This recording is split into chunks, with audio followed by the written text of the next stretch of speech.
안녕하세요. 저는 경기도에서 지극히 평범하게 사는 30대 여자입니다. 여러분의 인생 좌우명은 무엇인가요? 저의 좌우명은 뿌린 대로 거둔다예요.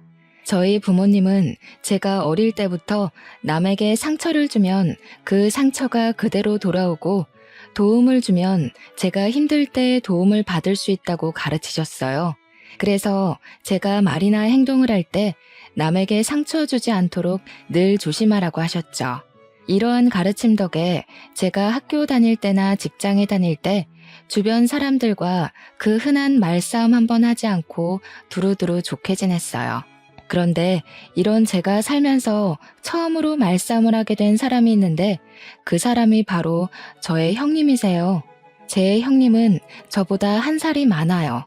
처음에 인사드리러 갔을 때도 되게 날카롭게 이야기하고 자기 동생인 남편을 엄청나게 아끼더라고요. 그리고 무엇보다 남편과 시아버지가 대형 병원에서 일하는 의사라는 자부심이 정말 강했어요. 사실 우리 집은 그냥 노후 걱정만 안 해도 되는 지극히 평범한 집안이거든요. 형님은 우리 집 사정을 듣고 평범한 평민이 의사 남편과 시댁 만나서 팔자를 고치려 한다며 처음 만날 때부터 저를 그다지 곱게 보지 않더라고요. 그래도 제가 형님이랑 사는 것도 아니니 그냥 참고 넘겼죠. 인사하고 집에 오는 길에 남편에게 형님은 어떤 사람인지 물어봤어요. 형님이 어렸을 때 아버지는 병원에서 야간 근무하시고 오셔서 주무시고 어머니가 형님을 돌보는데 끓는 물을 놓치는 바람에 형님의 몸과 얼굴에 화상을 입었어요. 그래서 바로 수술을 해야 하는 상황이었는데 그때는 화장 수술비가 너무 비싸 제대로 수술을 시켜주시지 못했대요. 그 결과 흉이 매우 심해졌고 어른이 된 지금도 그 흉터가 몸에 남아 있어요. 그나마 다행인 건 흉터가 턱과 목 쪽에 있어서 머리카락으로 가리고 다니면 잘 안 보이긴 해요. 하지만 형님은 혹시 다른 사람이 보고 본인에게 좋지 않은 소리를 할까봐 일부러 세게 보이려고 막말을 하는 경향도 있고 자격지심도 많이 있다고 해요. 게다가 시부모님은 형님의 흉터를 보면 마음이 너무 아파서 미안한 마음에 형님이 제멋대로 행동을 하고 다녀도 그냥 오냐오냐 하고 키우셨대요. 이러한 이유로 형님은 예민하고 까탈스럽고 자기 멋대로인 성격을 갖게 되었죠. 그래도 말은 조리 있게 잘해서 용케 회사에 들어는 가는데 성격 문제로 오래 다니지 못하고 매번 금방 관뒀다고 하더라고요. 이러한 남편의 이야기를 들으니 솔직히 형님이랑 좋은 사이로 유지하기 쉽지 않겠다고 생각했지만 그래도 남편을 사랑하고 형님을 본다면 얼마나 보겠어 라는 생각에 크게 문제가 될 것은 아니라고 생각했어요. 결혼하고 신혼여행을 다녀와서 시댁에 인사를 드리러 가니 친척들이 다 집에 계시더라고요. 저는 한복을 차려입고 시부모님께 큰절하고 앉았어요. 그랬더니 형님이 제게 신혼여행 가서 시부모님과 자신에게 전화를 매일 하지 않았다고 구박을 하더라고요. 친척들이 다 계신 데서 형님이 뭐라고 하시니 기분이 좀 상했지만 그래도 결혼한 지 얼마 되지 않아 아직은 많이 눈치가 보일 시기기에 그냥 앞으로는 전화 자주 드리겠다고 말했어요. 시어머니는 여행 다녀와서 힘들 테니 편한 옷으로 갈아입고 저녁을 먹자고 하셨어요. 제가 알겠다고 하고 옷을 갈아입으려고 가려는데 형님은 바로 저녁 식사 준비를 하라고 하더라고요. 신혼여행 후에는 시댁에서 친척들과 지인들에게 며느리가 직접 밥을 차려야 한다면서요. 그러면서 선심을 쓰듯이 반찬과 국은 있으니 그냥 상만 차려오라고 하더라고요. 그래서 저는 한복을 입고 15인분의 밥상을 차렸네요. 밥을 다 차리고 저도 밥을 먹으려고 앉았는데 이번에는 형님이 물을 가져와라. 국이 다 식어서 다시 데워야겠다. 여기 반찬이 다 떨어졌으니 가져오라고 하면서 제가 앉아있을 시간을 전혀 주시지 않더라고요. 그 덕에 저는 밥을 하나도 먹지 못하고 음식만 열심히 날랐네요. 시부모님은 그런 형님에게 신우짓 하지 말라고 하셨지만 형님은 친척들도 다 계신 자리에서 시부모님께 날카롭게 한마디 하더라고요. 그래도 우리 집이 일반 집도 아니고 엄연히 의사가 둘이나 나온 집안인데 별 볼 일 없는 일반 평민 주제에 이 정도는 해야지. 안 그래요, 다들? 어떻게 감히 여기에 껴서 밥을 처먹으려고 그래? 형님은 친척들 앞에서 저를 완전히 무시하더라고요. 시아버지가 뭐라고 하시긴 하셨지만 형님이 워낙에 막무가내이기도 하고 친척들이 계셔서 크게는 혼내지 못하셨어요. 형님은 친척분들이 식사를 다 하시고 나니 저에게 당연한 듯이 설거지를 시키더라고요. 저는 아무 도움 없이 혼자 설거지까지 마무리 지었어요. 부엌을 정리하고 부엌에서 나오니 이번에는 과일과 차를 내오지 않고 뭐 하냐고 하시더라고요. 다시 저는 부엌에 들어가 과일과 따뜻한 차를 한 상 내왔어요. 형님은 과일을 먹다가 제게 옆에 앉아보라고 하더라고요. 그리고 우리 집 며느리들이 지켜야 할 규칙이 있다며 일러주더라고요. 일단 매일 시부모님께 안부 전화해야 돼. 그리고 매달 첫 토요일에는 무조건 우리 집에 와서 다 같이 점심 저녁을 먹어야 해. 또 제사와 차례는 하늘이 두 쪽이 나도 반드시 참석해야 한다. 원래 우리 엄마가 이런 거 알려줘야 하는데 엄마가 워낙에 착하셔서 이런 얘기 못하고 도리어 며느리 시집살이 사실까봐 내가 대신 얘기하는 거야. 알겠니? 형님의 어이없는 요구에 황당하긴 했지만 그래도 시댁에 온 첫날이기도 하고 친척들도 계셔서 괜히 분란을 만들기 싫어서 일단은 알겠다고 했네요. 그리고 다음 날부터 형님의 본격적인 시집살이가 시작되었어요. 형님은 매일 아침 제게 전화해서는 시부모님께 안부 전화를 하라고 하시더라고요. 그러고는 저녁 때 또 전화해서는 안부 전화를 했는지 안 했는지 확인 전화까지 했어요. 제가 안 했다고 하는 날에는 며느리가 돼서 시부모님께 연락도 안 드리냐며 잔소리를 해대더라고요. 결혼 후 처음으로 맞이하는 첫째 주 토요일. 형님은 무조건 시댁에서 밥을 먹으라고 했지만 결혼하고 친구들에게 인사하고 밥을 사준다고 가지 못했어요. 솔직히 말하면 그때 형님의 말을 주의 깊게 듣지 않아 잊어버리고 있었어요. 친구들과 함께 있는데 형님이 전화 오더라고요. 우리 집에서 같이 매주 첫째 주 토요일에는 같이 밥을 먹어야 한다고 하지 않았냐면서요. 그러면서 빨리 오라고 5분에 한 번씩 전화가 오는데 정말 돌아버리겠더라고요. 결국엔 친구들에게 양해를 구하고 시댁에 일단 갔어요. 시댁에 도착하자마자 형님은 내 말이 말 같지가 않냐면서 엄청 뭐라고 하셨어요. 저는 도무지 듣고만 있을 수가 없어서 형님에게 화를 내며 따져 묻기 시작했어요. 이게 바로 제 인생 처음으로 한 말싸움이었죠. 형님이 말씀하신 거 잊어버려서 죄송은 한데요. 그런다고 친구들에게 결혼식 와줘서 고맙다고 밥을 사는데 5분마다 한 번씩 전화하는 것은 좀 너무하신 거 아닌가요? 네가 무슨 돈이 있다고 밥을 사. 이거 다 내 동생 돈으로 사는 거 아니야? 잘하는 짓이다. 우리 상우는 병원에서 그렇게 뼈가 빠지게 일하는데 너는 그 돈으로 친구들 밥도 사고 아주 팔자 좋아. 아니요, 오늘 친구들 밥은 결혼 전에 제가 모아둔 돈으로 샀어요. 남편 돈으로는 공동 생활비만 쓰고 있어요. 시부모님은 점점 언성이 높아지는 저와 형님을 말리셨지만 형님은 자기 동생 돈으로 제 친구들에게 밥을 사줬다는 오해를 하시며 화를 엄청나게 내시더라고요.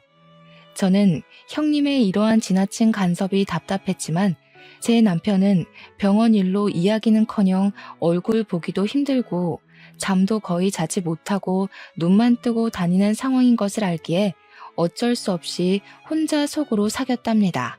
결혼 후 첫 명절이었어요. 남편은 역시 또 당직이라 병원에 있었고 저 혼자 시댁에 음식을 장만하러 갔었어요. 형님은 말로만 참견하며 잔소리를 했지만 이미 그 전에 몇 번 당해봤던 터라 그냥 그런가 보다 하고 한 귀로 듣고 한 귀로 흘렸어요.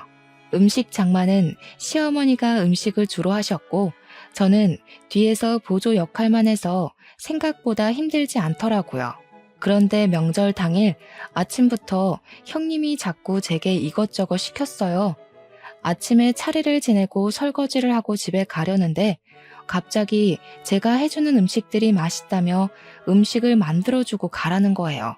제가 친정에 가야 한다고 해도 친정이 먼 것도 아니고 시간이 걸리면 얼마나 걸린다고 그러느냐며 자꾸 해달라는데 매정하게 안 해주고 가기도 조금 그렇더라고요. 그래서 음식을 다 만들었더니 또 지금은 입맛이 없다며 먹지도 않아요. 그리고 이제는 정말 집에 가려는데 주방 후드 청소까지 싹 시키더라고요. 저는 그런 형님의 말을 무시하고 제 짐이 있는 작은 방에 갔어요. 그런데 웬걸 형님이 문을 잠가버렸더라고요. 형님, 여기에 제 짐 있는데 방문 좀 열어주세요. 어머, 실수로 문이 잠겼네. 그런데 자물쇠가 없어서 어쩌나. 오늘 올케 집에 못 가겠네. 원래 며느리는 명절 다 끝나고 가는 거야. 무슨 벌써 집에 가려고 해. 그냥 이렇게 된 김에 오늘 자고 가. 여기 방문은 내일 열쇠 찾아서 열어줄게. 이러한 형님의 어이없는 만행으로 저는 그날은 결국 시댁에서 잠을 자고 다음날 형님이 이제야 열쇠를 찾았다며 문을 열어주어 연휴 마지막 날 친정에 갈 수 있었어요. 결혼 후 두 번째 명절 때는 시어머니가 입원하셔서 이번에는 차례를 지내지 말자고 시댁으로 오지도 말라고 하시더라고요. 남편도 병원 당직이라 출근해서 저는 오랜만에 늦잠을 잔 후 천천히 친정에 갈 준비를 하고 있었어요. 그런데 누군가가 우리 집 배를 누르더라고요. 문을 열어보니 형님이었어요. 형님의 손에는 커다란 장바구니가 있었고 그 안에는 음식 식재료가 가득 있었죠. 올케, 내가 예전에 얘기했지? 며느리는 반드시 하늘이 두 쪽이 나도 시댁의 제사와 차례를 지내야 한다고. 설마 우리 엄마 병원에 계신다고 차례 안 지내려던 거 아니지? 빨리 내가 장봐온 거로 음식 장만해. 내가 도와줄게. 형님은 시어머니도 지내지 말라던 차례를 반드시 지내야 한다며 굳이 장을 봐오셔서는 음식을 장만을 시키셨어요. 처음에는 분명히 도와서 같이 한다고 해놓고서는 갑자기 급한 전화가 왔다며 자리를 뜨시더라고요. 한참을 지나도 오지 않길래 보니 큰방 침대에서 잠을 자고 있었어요. 결국 저 혼자 음식을 다 장만하고 차례도 지내고 뒷정리도 온전히 저 혼자 다 했죠. 정리까지 마친 뒤 할 일을 다 했으니 이제 친정집으로 가려고 짐을 챙기고 있었어요. 차례도 다 지냈으니 이제 친정에 가야 할 것 같아요. 그러니 형님도 이제 집에서 나가주세요. 저 지금 나갈 거예요. 뭐? 나가라고? 올케. 그게 형님한테 할 말이야? 그리고 우리 상우가 먹고 자고 하는 집인데 집안 꼬락서니가 이게 뭐니? 이따가 상우 오면 푹 쉬어야 하니까 같이 집안 대청소도 하고 정리도 하고 가. 형님은 괜히 집의 상태를 지적하며 끝까지 나가지 않았어요. 제가 표정이 좋지 않거나 말대꾸라도 하면 감히 네가 의사 누나한테 말대꾸냐며 도리어 화를 버럭 내더라고요. 그렇게 나가지 않고 끝까지 버티는 형님 때문에 두 번째 명절에도 연휴 마지막 날에 친정에 갈 수 있었어요. 그 뒤로 저는 아이를 가졌어요. 아무 문제 없이 무사히 아들을 낳았고 이름은 시아버지의 뜻에 따라 김성준이라고 지었어요. 그 후 조리원에 2주 동안 있다가 성준이를 데리고 집에 왔는데 집에 형님이 있는 것이 아니겠어요? 올케, 살이 많이 쪘네. 이러다가 우리 상우가 바람이라도 피면 어쩌려고. 관리 좀 해야겠다.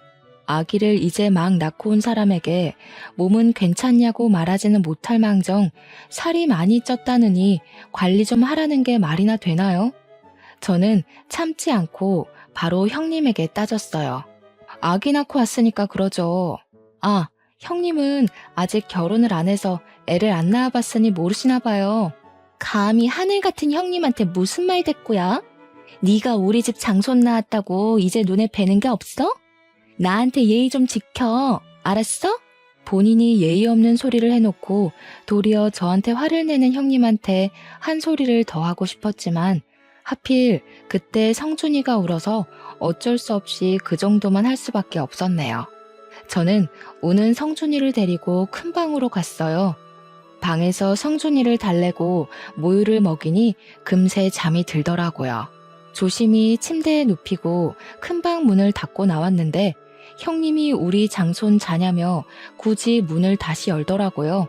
그러고는 자꾸 볼을 만지고 손발을 만지작거렸어요. 저는 형님한테 그러다가 성준이가 깨면 오니까 어서 나오라고 했어요. 그래도 끝까지 버티고 계시더니 기어이 성준이를 깨웠어요. 결국 저는 잠시도 쉬지 못하고 다시 성준이를 안았죠. 그뿐만이 아니라 냉장고를 뒤져서 음식을 막 꺼내서 먹고 그러다가 접시를 깨고 바닥에 유리 조각이 있는데도 어떻게 치워야 하는지 모르겠다며 저에게 알아서 치우라고 하더라고요. 그날 저는 우는 성준이도 돌보고 형님이 깨트린 접시도 치우고 형님이 흘린 음식도 닦으며 정말 정신이 하나도 없이 보냈네요. 형님은 그날 이후 하루가 멀다고 저에게 영상통화를 하셨어요. 심할 때는 하루에 3번도 전화를 하셨죠. 한 번 전화를 시작하면 최소 30분은 통화했어요. 그럼 저는 아무것도 하지 못하고 30분 동안 벌서듯이 핸드폰을 들고 있어야 했어요. 한 번은 제가 음식을 하고 있어서 대충 핸드폰을 세워놓았더니 성준이가 제대로 보이지 않는다며 큰 소리로 불러대며 우리 집 장손 얼굴을 보여달라며 닥달을 하더라고요. 이러한 형님의 집착이 너무 힘들기도 하고 피곤하기도 해서 한 번은 전화를 아예 받지 않았어요. 그랬더니 받을 때까지 전화하시더라고요. 저는 너무 짜증나서 핸드폰을 아예 꺼버렸어요. 그랬더니 집에까지 쫓아오시더라고요. 내가 우리 집 장손 얼굴 좀 보겠다는데 왜 전화를 받지 않느냐고요. 이렇게 형님의 시집살이는 갈수록 도를 넘었지만 남편은 병원 일로 바빠 여전히 얼굴도 잘 보지 못하는 상황이었어요. 잠도 못 자는 사람에게 이런저런 하소연하는 것도 아닌 것 같아 그냥 혼자 속으로만 끙끙 앓고 있었네요. 하루는 엄마가 제가 좋아하는 게장을 했다면서 점심때 오라고 하시더라고요. 나가려는데 또 형님이 전화가 왔어요. 저는 지금 나가봐야 해서 영상통화는 하지 못한다고 했더니 전화하는데 뭐 얼마나 걸리냐고 하시며 성준이가 보고 싶다고 굳이 또 영상통화를 하려 하시더라고요. 결국 30분 동안 영상통화를 하느라 제가 도착하겠다고 하는 시간보다 더 늦게 친정에 도착했어요. 집에 갔더니 엄마도 계시고 저에게 남편을 소개해 주셨던 사모님도 계시더라고요. 이 사모님은 시아버지와 남편이 근무하는 병원의 병원장 사모님이세요. 우리 옆집에 30년째 살고 계시면서 결혼 전에는 거의 매일 보고 살았던 친척보다도 더 가까운 사이죠. 사모님은 제게 오랜만이라 반갑긴 한데 표정이 좋지 않다며 결혼 생활이 힘드냐고 물어보시더라고요. 오기 전에 형님과 원치 않은 통화를 해서 제가 표정이 좋지 않았나 봐요. 처음에는 이야기하지 않으려다가 그래도 내가 소개해줬는데 잘 사는지 어떤지는 알아야겠다며 자꾸 물어보셨어요. 저는 어쩔 수 없이 형님이 제게 첫날 말했던 며느리의 도리에서부터 매일 우리 집 장손 얼굴 보겠다며 영상통화를 하고 명절 때 집에 못 가게 했던 일까지 모든 이야기를 다 했어요. 사모님은 저의 이야기를 들으시고는 시부모님의 성품도 좋으시고 남편도 성실하고 책임감이 강해서 시집살이나 고생 안 하고 잘 살 줄 알았는데 시누이가 그 모양인지는 몰랐다며 미안하다고 하시더라고요. 그래서 제가 남편은 바쁘긴 하지만 잘 대해주고 시부모님도 정말 잘해주셔서 좋다고 하며 걱정하지 말라고 하셨죠. 그래도 사모님은 오래 봐서 딸 같은 제가 고생하는 게 너무 속상하다며 혹시라도 도울 일이 생긴다면 언제든지 말해달라고 하셨어요. 형님은 그 뒤로도 매일 영상통화를 하고 말도 안 되는 논리로 항상 저를 괴롭게 했어요. 그렇게 1년 정도가 지났을 때 형님이 결혼을 생각하고 있다며 상견례 날짜를 알려주더라고요. 저는 꼭 가려고 했지만 하필 그날 새벽에 성준이가 열이 나서 입원하는 바람에 가지 못했어요.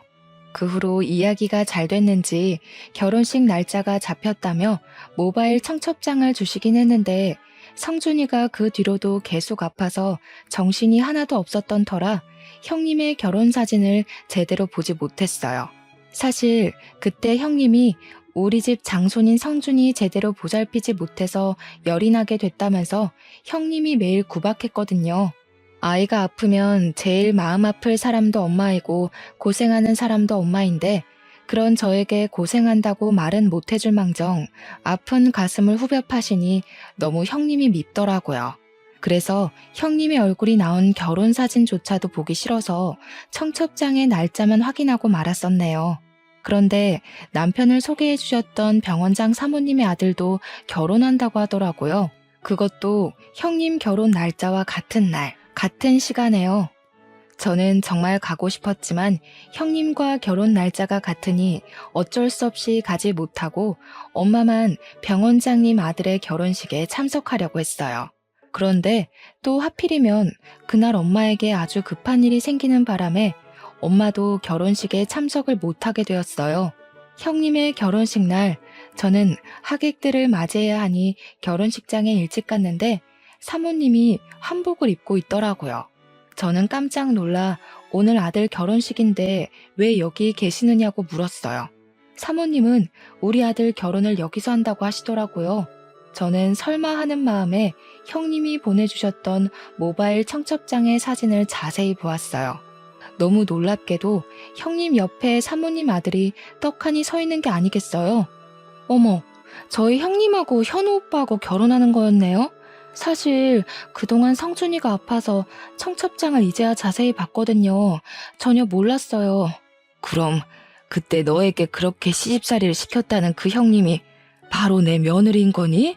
네, 상황이 그렇게 되었네요. 그래? 알겠다. 내가 잘 기억해두고 있으마.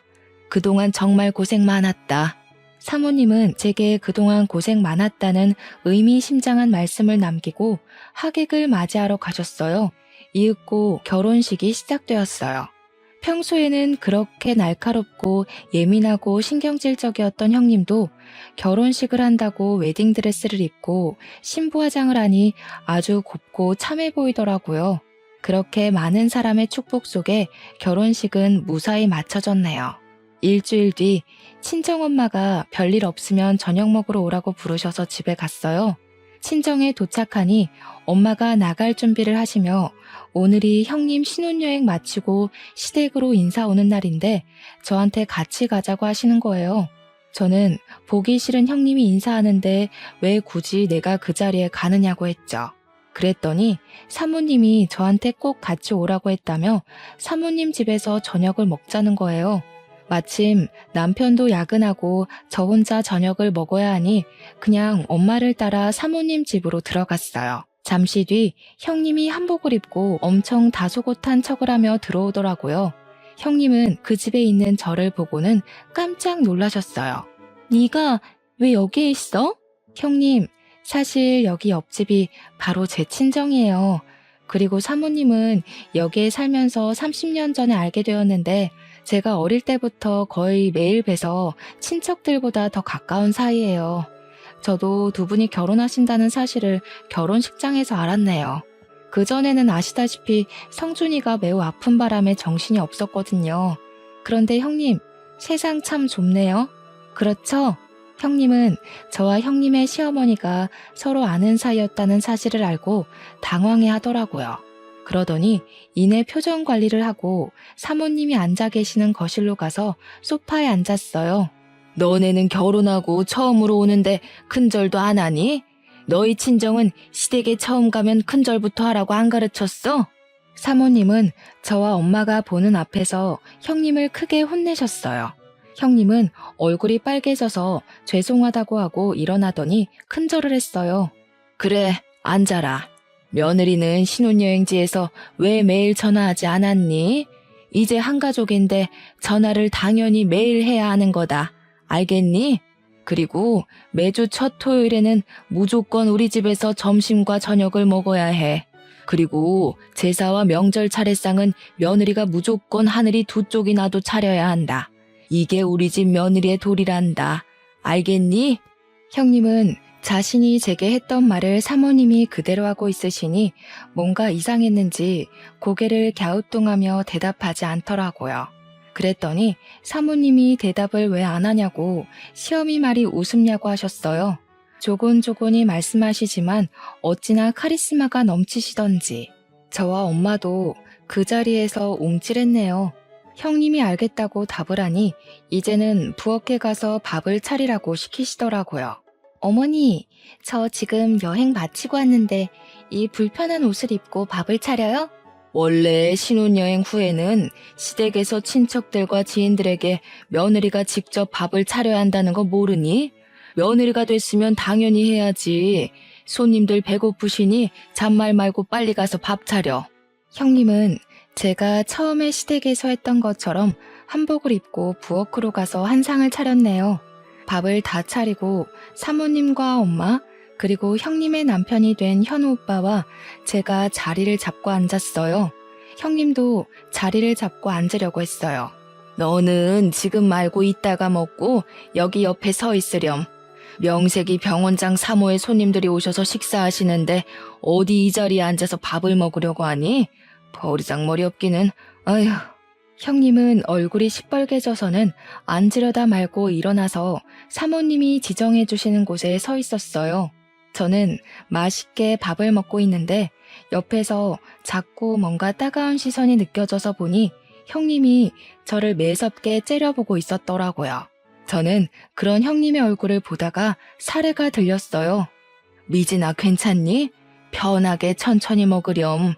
얘 며느리야. 밥 먹을 때 옆에 세워두는 건 장승처럼 서 있으란 뜻이 아니라 그때그때 필요한 것들을 눈치껏 알아서 가져오라는 거다. 미진이 사례가 들렸으니 빨리 물 가져와.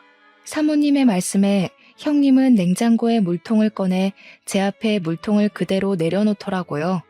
사모님은 그런 형님을 보며 깊은 한숨을 쉬셨어요. 지금 이게 뭐 하는 짓이니? 아휴, 이럴 때는 손님한테 물통을 통째로 내어드리는 게 아니라 네가 물컵을 가져와서 따라줘야 하는 거야.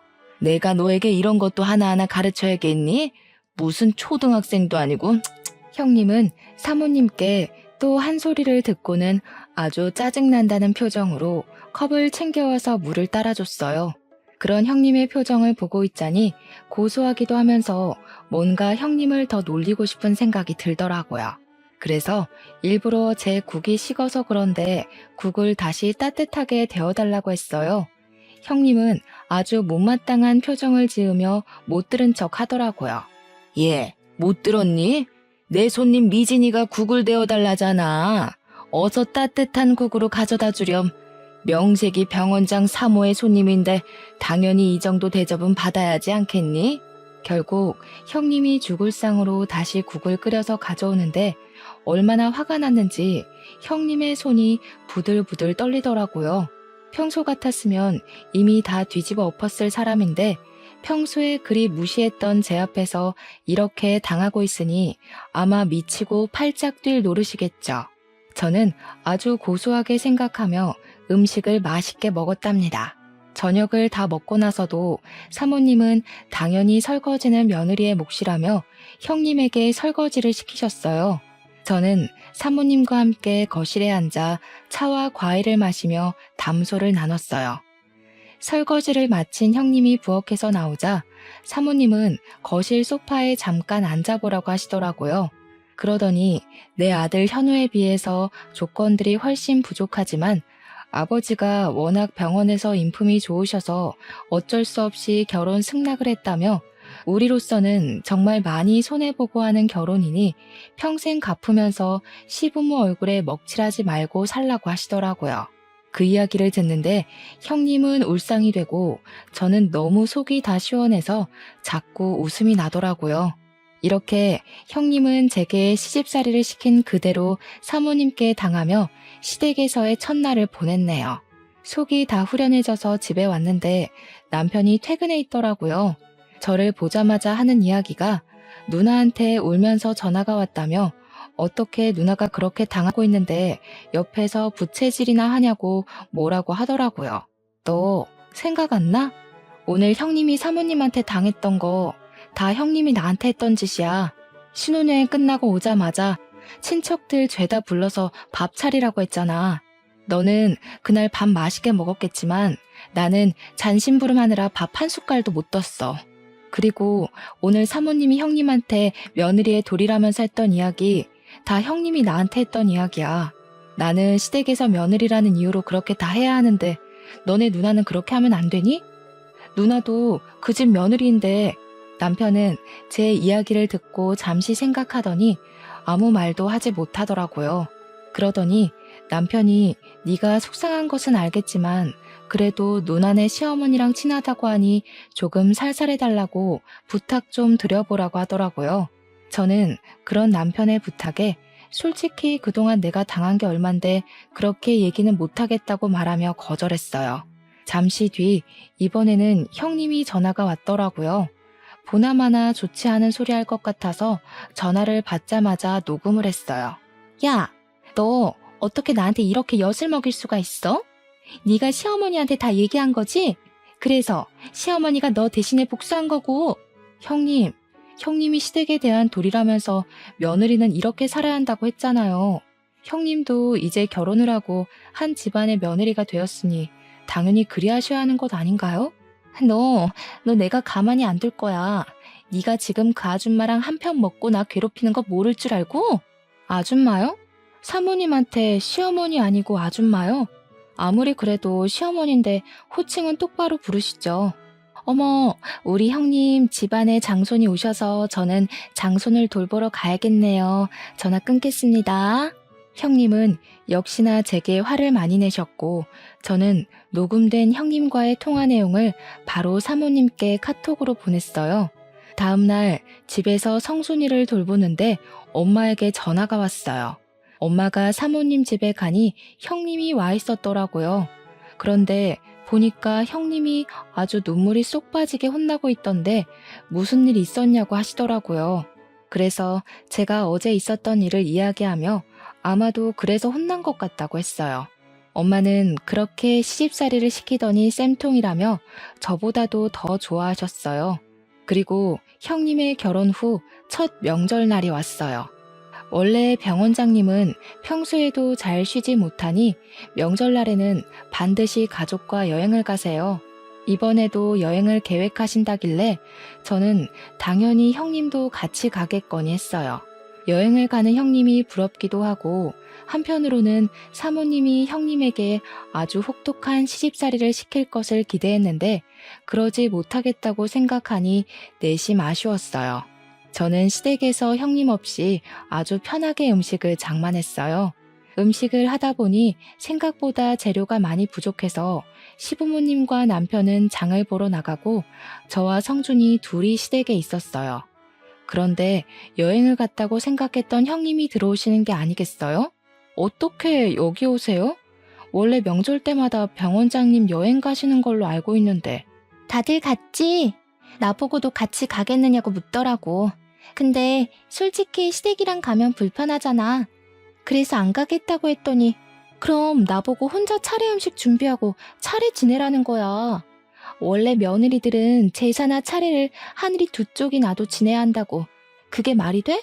그래서 그냥 네 하고 차례 안 지내고 여기 온 거야. 그래요? 그래도 형님이 그 집 며느리인데 당연히 차례 지내야죠. 가만히 있자. 사모님한테 명절 인사 한번 드려봐야겠네. 잠시만요. 형님은 제가 사모님한테 전화를 걸자 잽싸게 말렸지만 이미 사모님이 전화를 받으신 상태였어요. 저는 일부러 스피커폰으로 바꾸어 사모님과 통화를 했어요. 사모님, 여행을 잘 가셨죠? 사실 지금 저희 시댁에 형님이 있는데 어떻게 할까요? 난 분명히 우리 집에서 차례 지내라고 했는데 걔가 왜 거기 있니? 바꿔보렴. 저는 스피커폰으로 형님에게 제 핸드폰을 건넸어요. 형님이 떨리는 목소리로 말을 하자 사모님이 노발대발 하시더라고요. 내가 우리 집에서 차례 음식 차리고 혼자 차례상 차려서 지내라고 했는데 왜 말을 안 듣니? 첫 명절인데 시부모 말이 말 같지가 않아? 당장 얼른 가라.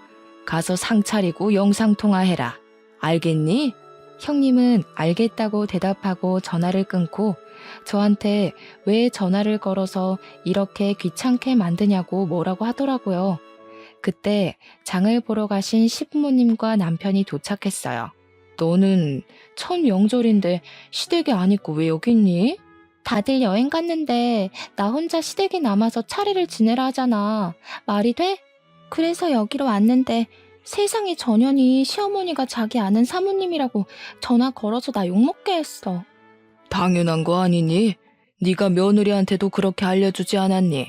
당장 너희 시댁에 가서 차례상 차려라. 어떻게 너는 내 얼굴에 이렇게 먹칠을 해? 아빠, 어떻게 나한테 그래? 지금 시아버지 시어머니가 날 얼마나 괴롭히시는지 알아? 나 정말 너무 힘들어서 이혼하고 싶다고. 병원장님 내외분 경우가 없으신 분 아니시다. 네가 뭘 잘못해서 그런 거겠지. 그런 줄 알고 앞으로는 절대 이렇게 오지 마라. 이혼? 이혼해서 나랑 네 동생 얼굴에 먹칠만 해봐. 그땐 우리 영 끊고 넌 집에서 쫓겨나는 거야. 명절을 편하게 보낼 생각에 집으로 왔던 형님은 시아버지와 시어머니의 성화에 다시 울면서 사모님 댁으로 가더라고요. 저는 그 후로 형님 없이 아주 편한 명절을 보냈어요. 그 뒤로 형님한테 전화가 왔어요. 형님은 제게 시댁의 시집살이가 너무 힘들다고 이혼하고 싶다고 하더라고요. 저는 형님이 이혼하고 싶은 것을 왜 제게 말씀하시냐고 물었어요. 이혼하고 싶어서 우리 엄마한테 전화했더니 엄마도 사돈이 병원장님이신데 이혼하면 아빠와 동생이 병원 생활 힘들어져서 안 된다고 하면서 말리시더라. 그래서 저한테 이런 이야기 하시는 이유가 뭐예요?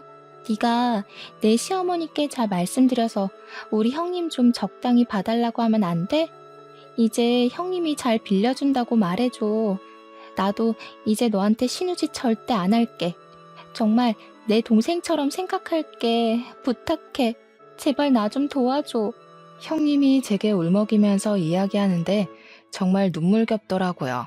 하지만 저는 형님한테 그 전에 너무 많이 당했던 터라 형님의 그런 부탁에도 눈 하나 깜빡하지 않았어요. 형님, 지금 사모님이 형님에게 하시는 것들 다 형님이 제게 했던 것 아닌가요? 인제 와서 하는 말인데 그때 형님이 저한테 그렇게 구박하고 했을 때 저 정말 이혼하고 싶을 만큼 힘들었어요. 제 인생에서 최고로 자존감이 바닥을 치고 우울증까지 왔다니까요. 정말 미안해. 그때는 내가 결혼 전이라 시댁 며느리 그런 거 전혀 몰랐어. 내 생각이 짧았어. 속 깊은 네가 나 좀 한 번만 도와줘라. 응? 형님, 죄송하지만 저는 사모님께 그런 말하기도 싫고 감히 제가 사모님께 그런 말할 자격도 없습니다. 그리고 지금 미안하다고 해도 이미 그때 제가 받은 마음의 상처는 지워지지 않네요. 저는 도움이 되지 못할 것 같아요. 저도 죄송하지만 알아서 잘 해결하세요. 형님은 저의 단호한 대답에 울면서 전화를 끊더라고요. 그 뒤로도 사모님의 시집살이는 계속되었고 여전히 형님은 사모님께 혼나며 결혼 생활을 이어가고 있답니다. 반면에 저는 이제 형님과 거의 만나지 못해서 저는 아주 편하게 결혼 생활을 하고 있어요. 어느 날은 남편이 자기 누나가 그렇게 못되게 구는지 몰랐다면서 병원 일에 치여 사느라 제대로 챙겨주지 못해서 미안하다고 진심으로 사과하더라고요. 그 뒤로는 남편도 제게 잘해주고 시부모님이야 원래 잘해주셨고 해서 요새는 아무 고민 없이 아주 만족스러운 생활을 하고 있어요. 최근에 친정엄마랑 통화하다가 사모님 얘기가 나왔어요. 친정엄마가 사모님께 왜 그렇게까지 시집살이를 시키시냐고 물으니 사모님 본인이 원래 불의를 못 참는 성격인데 딸 같은 제가 형님한테 그렇게 당했다는 것을 아시고 많이 화가 났었다고 해요. 만약에 처음부터 아들이 만나는 사람이 제 형님인 것을 알았다면 아마 결혼 안 시켰을 텐데 이러한 사실을 결혼식장에서 알아버렸고 인제 와서 결혼을 엎을 수는 없으니 대신 본인이 행했던 시집살이를 그대로 시켜서 본인이 무슨 잘못을 했는지 제대로 깨닫게 해야겠다고 생각하셨대요. 이 부분은 형님의 시아버지와 남편이 다 동의를 해서 가족들 모두 사모님의 행동에 크게 반대하지는 않았다고 해요. 또 미리 형님의 아버지인 저희 시아버지께도 말해놔서 동의를 구했다고 하시더라고요. 시아버지는 제 딸을 제가 제대로 못 키워서 일이 막무가내인데 그렇게라도 교육해 주시면 감사하다고 하시며 오히려 죄송하다고 하셨대요. 그러면서 사모님은 그래도 조만간에 이렇게까지 하게 된 이유를 설명해주고 시집살이를 끝낼 거라고 하셨대요. 엄마는 사모님의 말씀을 제게 전하며 정말 사람은 뿌린 대로 거두는 게 딱 맞다고 하시더라고요. 형님이 너에게 그렇게 시집살이를 시키더니 결국엔 그거 그대로 형님이 다 받게 됐다면서요. 그러면서도 제게 항상 말해왔듯이 남에게 피해주며 살지 말고 특히 시댁에서는 말과 행동을 조심하라고 신신당부를 하시더라고요. 평소에는 잔소리 같았던 엄마의 말이 그날은 참 마음에 확 와닿았어요. 솔직히 그동안 형님이 제게 했던 것 다 떠들고 다니면 욕하는 것 같기도 하고 뒷말하는 것 같기도 해서 엄마한테만 이야기하고 아무에게도 얘기 못했거든요.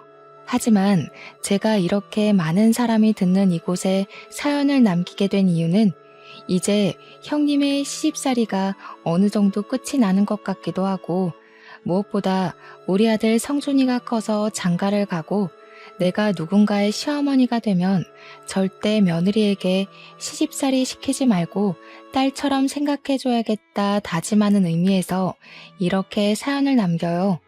물론 저를 못살게 군 형님이 자신이 했던 방식으로 똑같이 당하니 속이 시원한 마음도 있긴 있고요. 조금 있으면 또 명절이네요. 어릴 때는 명절날이 그저 좋기만 했는데 결혼하고 나이가 드니 사실 명절날이 그리 반갑지는 않은 것 같아요.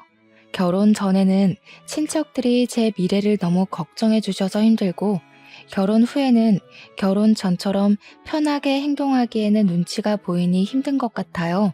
분명히 오랜만에 친척들을 만나서 반가워야 할 명절인데 요새는 여러 가지 상황에 의해 그러지 못하니 명절의 참된 의미가 많이 퇴색된 것 같아서 뭔가 씁쓸하기도 하고 그러네요. 문득 이런 생각이 들어요. 집안에서 누군가의 시누이가 되시는 분들은 시댁이 어렵고 불편할 며느리들을 배려해주고 누군가의 며느리가 되시는 분들은 혹시라도 부당한 대우를 받는다고 느꼈을 때 참고 참다가 나중에 폭발해서 더 큰 상황을 만들지 말고 바로 이야기해서 같이 문제를 해결해 나가면 조금 편해지지 않을까 하는 생각이에요. 물론 말처럼 그리 쉽게 이루어지지는 않겠지만 그래도 이번 명절만큼은 시누이, 며느리 모두 다 행복해지기를 기원하며 사연을 마칩니다. 들어주셔서 감사해요.